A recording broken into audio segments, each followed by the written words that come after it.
সহিহ আল বুখারীর মধ্যে আমার নবী সরকারে দো আলম হুজুরে আকরাম নূরুন আলা নূর নবীজি আমার বলছেন, আলা ইন্না ফিল জাসাদি মুদগাতান ইযা সলুহাত সলুহাল জাসাদু কুল্লুহু ওয়া ইযা ফাসাদাত ফাসাদাল জাসাদু কুল্লুহু আলা ওয়া হিয়াল কলব। দুনিয়ার সমস্ত বিজ্ঞান পঞ্চ ইন্দ্রিয় নিয়ে গবেষণা করে, কিন্তু রাসূল আমার বলছেন, শোনো মানুষ, তুমি মানুষ হওয়ার জন্য, পশু পাখি থেকে আলাদা হওয়ার জন্য, চতুষ্পদ জন্তু জানোয়ার থেকে আলাদা হওয়ার জন্য প্রতিটা মানুষের ভেতরে একটা কলব আছে, একটা হৃদয় আছে। এই কলবটাকে যদি পরিশুদ্ধ করতে পারো, এটাকে যদি সুন্দর করে সুসজ্জিত করতে পারো,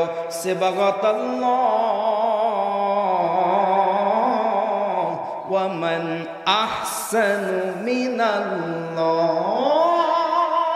সিবাগা। আল্লাহু আকবার বলো। আমার ভাইরা, বন্ধুরা, বাবারা, দুনিয়ার তোমার পোশাক পরিচ্ছদ কেউ বা গ্রহণ করে নায়কের আদলে, কেউ বা গ্রহণ করে খেলোয়াড়ের আদলে, কেউ বা গ্রহণ করে নেতার আদলে, ঠিক কিনা? আবার কেউ বা গ্রহণ করে বিশ্ব মানবতার মুক্তির দূত রহমাতাল লিল আলামিন আমার নূর নবীর আদলে, ঠিক কিনা? কিন্তু না বাবা, তোমার দেহটাকে তুমি যে কোনো সুরাত দিয়ে তুমি সাজাতে পারো, পোশাক পরিচ্ছদ দিয়ে তুমি সাজাতে পারো, কিন্তু আমার আল্লাহ বলছেন তোমার যে কলবটা আছে বাবা, এই কলবটা দুনিয়ার কোনো রং দিয়ে সাজানো যাবে না, দুনিয়ার কোনো পোশাক দিয়ে এটাকে সাজানো যাবে না। কলবটাকে সাজাতে হলে একটা মাত্র পোশাক আছে, একটা মাত্র রং আছে। পৃথিবীর রং রংধনু 7 রং, এই 7 রং দিয়ে হাজার হাজার রং বানানো যায়, কিন্তু কলবের জন্য রং কয়টা? জোরে বলেন। পিছের ভাইরা বোঝেন নাই? বোঝেন নাই গো? দুনিয়ায় কাপড় চোপড়, আমার এইটা হলো, এটা কি রং? আরো জোরে কয় না? উপরেরটা কি? কালো। আপনাদের বিভিন্ন জনের বিভিন্ন রকম রঙের পোশাক পছন্দ, ঠিক কিনা? হরেক রঙের পোশাক পরলে মানুষের মধ্যে একটা দৃষ্টি নান্দনিক দৃশ্য চলে আসে, ঠিক কিনা? একজন মানুষ নিজেকে সুসজ্জিত করার জন্য রং বেরঙের পোশাক ধারণ করে, কিন্তু আমার আল্লাহ বলছেন, নারে নারে পাগলা, তোমার ভেতরে যে কলবটা রয়েছে, যেখানে আধ্যাত্মিকতা রয়েছে, স্পিরিচুয়াল পাওয়ারটা যেখান থেকে তৈরি হয়, এই জায়গাটার জন্য রং একটা। ওই রংটা সাদা না, ওই রংটা কালা না, ওই রংটা নীল ভুলু লাল কিছুই না। ওই রঙের ধরনটা দুনিয়ার কোন নায়ক নায়িকার না, খেলোয়াড়ের না, নেতার না। ওই রংটা হচ্ছে সিবাগাতাল্লাহ। ওই রংটা হচ্ছে আমার আল্লাহ। চিৎকার দিয়ে বলো আল্লাহু আকবার। এবার আমার ভাইরা বলো তো, বলো বলো, আমার আল্লাহ যদি বলে, রে পাগলা, এমন একটা রং, এমন একটা দৃষ্টি নান্দনিক অবস্থা, এমন একটা আইডিওলজি, এমন একটা মডেল, এমন একটা এক্সাম্পল যেটা আমি আল্লাহ নিজের বলে দাবি করি, ও মুমিন বলো ইমানের জোর দিয়া, ওই রংটা ভালো না খারাপ? আহার ইমানদারের আওয়াজ হয় নাই। আমার আল্লাহ বলছেন এই স্টাইলটা আমার, এই দৃশ্যটা আমার। কে বলছে? জোরে বলো। তুমি যদি কোট প্যান্ট শার্ট পরো, এটা হলো পাশ্চাত্য সংস্কৃতি, পাশ্চাত্য কালচার। দাড়ি টুপি পাঞ্জাবি পরো, এটা ইসলামিক পোশাক। সারা শরীর আপাদমস্তক লাল কাপড় দিয়ে মোড়াও, এটা বৌদ্ধদের বুদ্ধিস্ট পোশাক। আবার যদি গেরুয়া রং দিয়া তোমার দেহটাকে সাজাও, এটা হিন্দুয়ানি গেরুয়া রং। আমার আল্লাহ বলছেন শোনো, এত এত রঙের মধ্যে আমি আল্লাহ বলছি আমার একটা রং আছে। তোমরাও তো মুমিন দাবি করো, মুসলমান দাবি করো, আল্লাহকে মানো, বলো তো বাবা আল্লাহর রংটা ভালো না খারাপ? এ বাবা তোমার দিয়া বলার দরকার নেই, আমার আল্লাহ বলছেন ওয়ামান আহসানু মিনাল্লাহি সিবগা। আল্লাহু আকবার। সবচাইতে সুন্দর রং হচ্ছে আমার রং। কে বলছে? সবচাইতে সুন্দর মডেল হচ্ছে আমার মডেল। কে বলছে? সবচাইতে সুন্দর ডিজাইন হচ্ছে আমার ডিজাইন। কে বলছে? আল্লাহ যদি বলে রে পাগলা এবার বলো বলো বলো তুমি বান্দা, তোমার জন্য কি আমার আল্লাহর রং ধারণ করা দরকার আছে না না?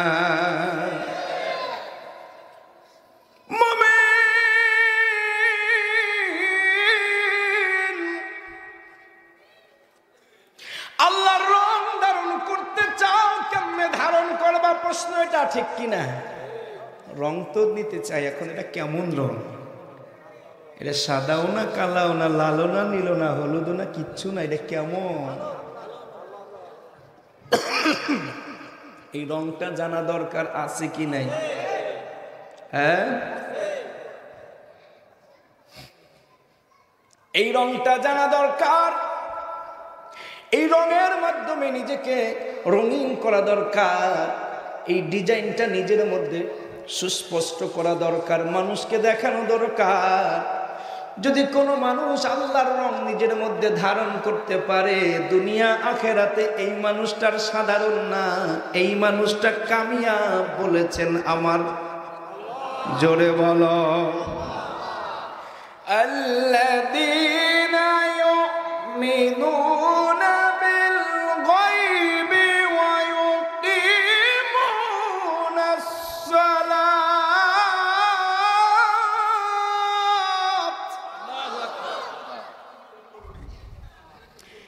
যে মানুষগুলো এই রংটা ধারণ করবে, ওই মানুষগুলোকে কয়েক গজ সাদা কাপড় কিনতে হবে, কয়েকটা বান্ডিল সাদা সুতা কিনতে হবে, একটা মেশিনের কাছে যেতে হবে, মেশিনের কাছে যাইয়া কিছু কাজ করতে হবে। নাইলে কি পোশাক পরা যাবে? ডিজাইন করা যাবে? আপনি যেটাই বলেন না কেন, হুজুর আমি এটা সাজাতে চাই, সেখানেই কিছু কাজ আছে কি নাই? বাবারে,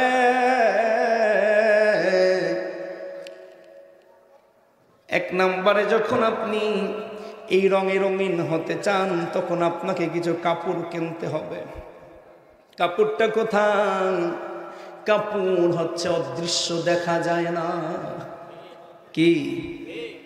আল্লাযীনা ইউমিনুনা বিল গায়ব।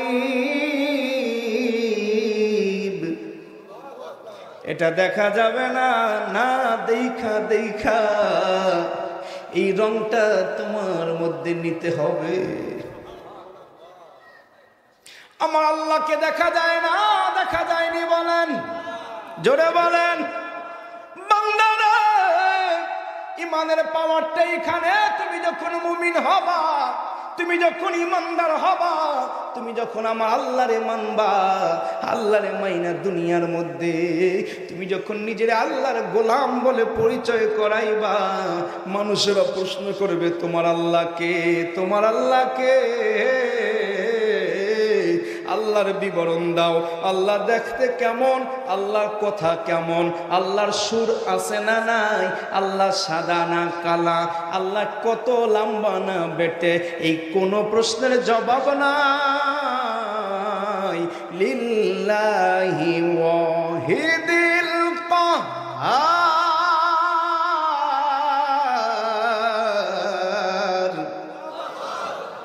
আমার আল্লাহ একজন। জোরে বলো কয়জন? রে বাবা, কালারের প্রশ্ন করো, আমার কাছে কোনো জবাব নাই। আমার আল্লাহ পরিবারের প্রশ্ন করো, আমার কাছে কোনো জবাব নাই। আমার আল্লাহ এক। লম্বা খাটো শক্তির প্রশ্ন করো, আমার কাছে কোনো জবাব নাই।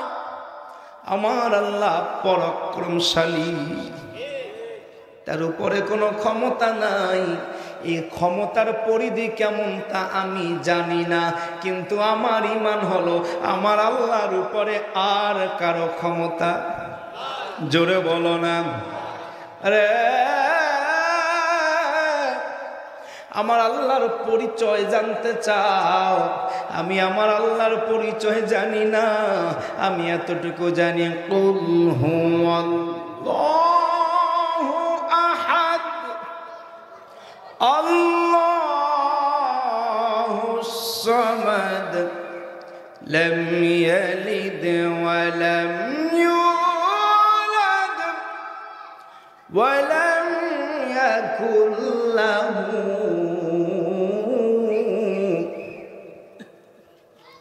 এই কথার মধ্যে আমার আল্লাহ কে, কেমন, কতটুকু, কত বড়, সব কিছুর পরিচয় আমার আল্লাহ দিয়েছে, ঠিক কিনা?